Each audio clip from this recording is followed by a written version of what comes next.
Hi everyone, and welcome to Sharpen Up on JavaScript. Today we're going to look at template strings, also known as template literals. Template strings are written using backtick characters instead of the quotes that are normally used when you write out a string. Today we'll explore how they differ from regular quoted strings and see why you might want to use them instead.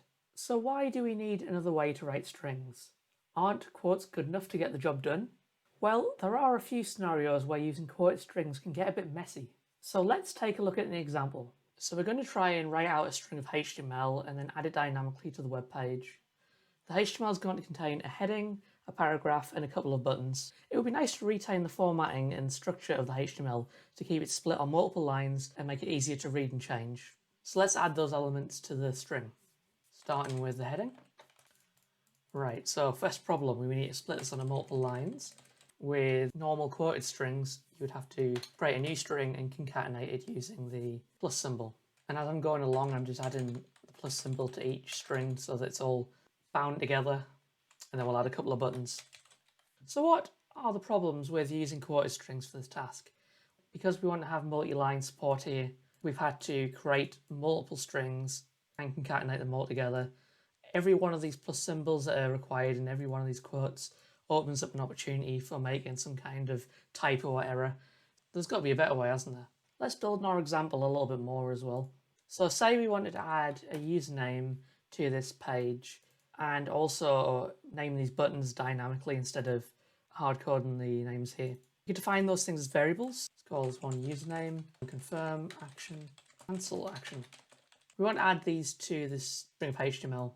And the way we have to do it with quote strings is we again have to split things into more strings, smaller units, and add the concatenation operator or the plus symbol. If we want to add the username, we could create another set of strings here, add the username there, and then we can do the same for the buttons as well.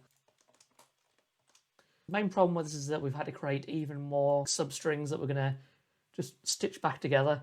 So next we're going to look at ways to make this process a little bit simpler.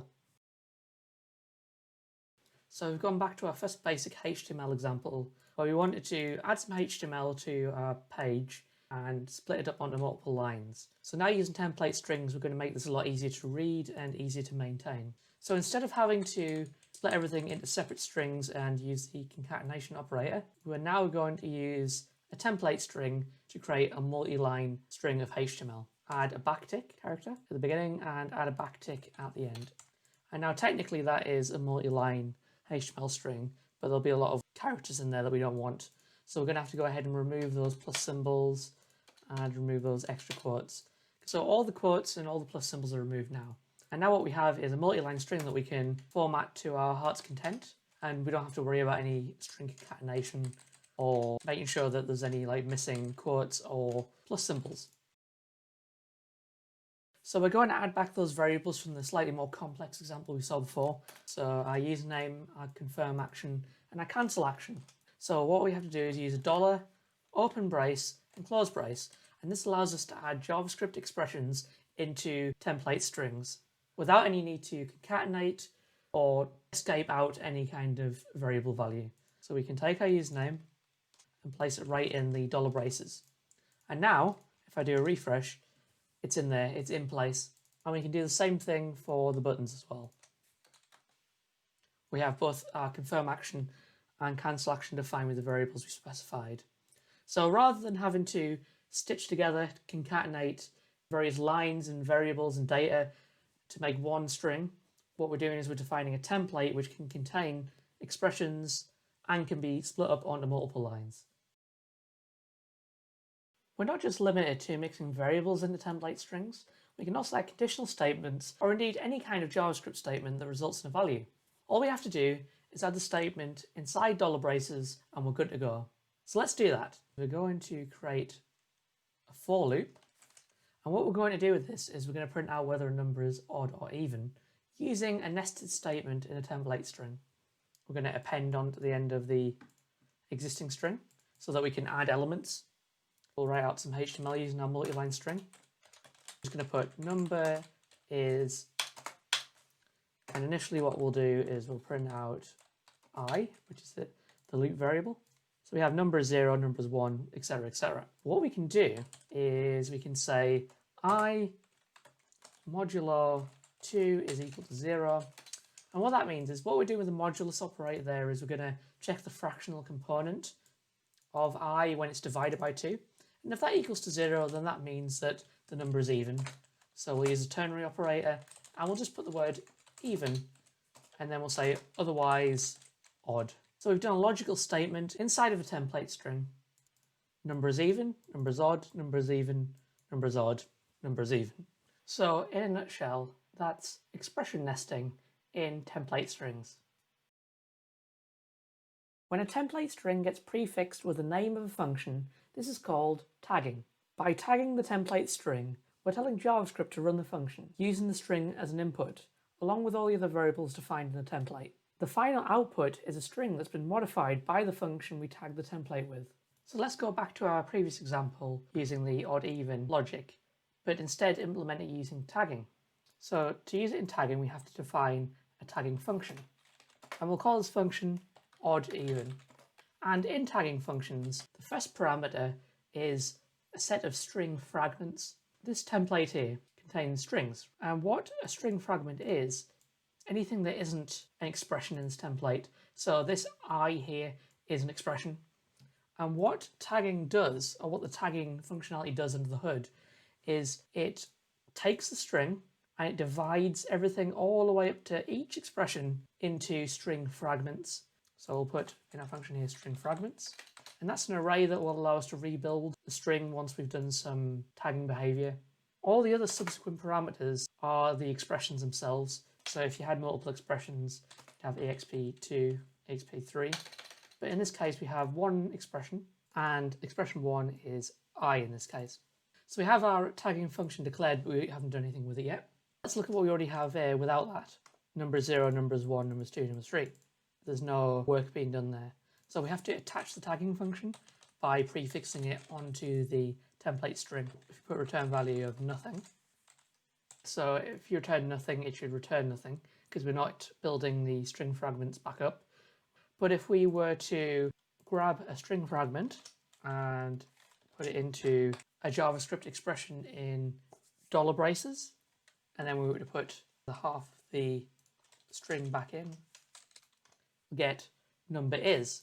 As you can see, there's no value there. Pass the expression in, exp1, we get our value back.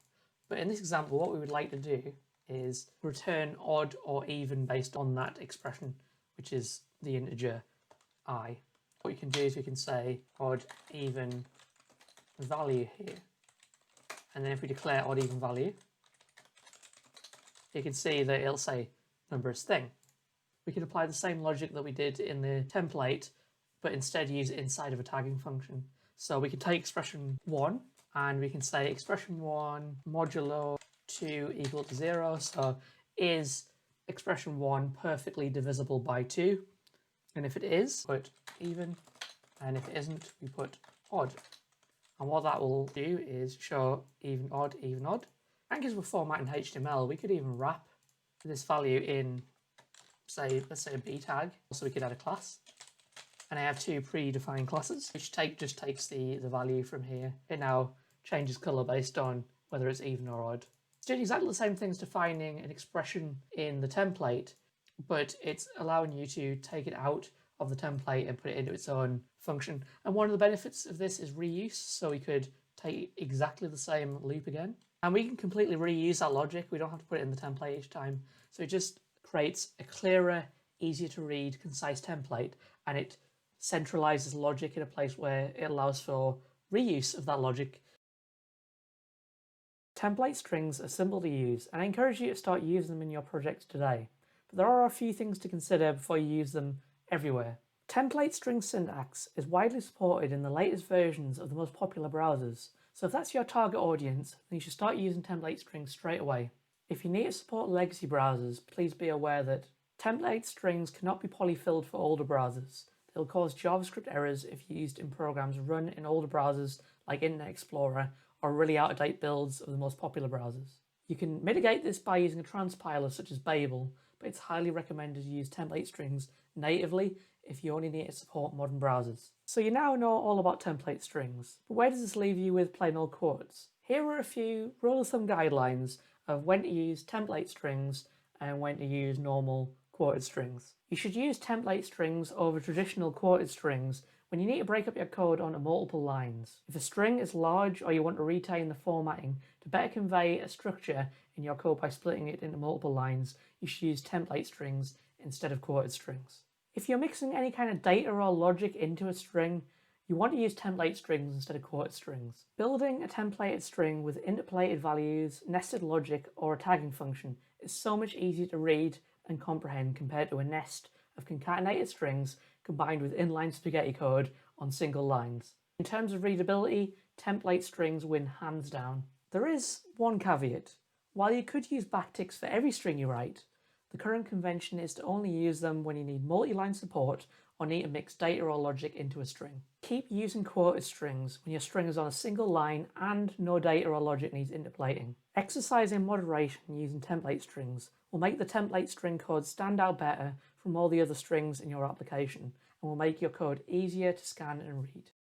In conclusion, template strings are a great way to make multi-line or logic-dependent strings simpler to write and make the resulting code much easier to understand should you ever need to come back and make changes. Thanks for watching, and if you'd like to see more videos like this one, please consider subscribing. And remember, stay sharp.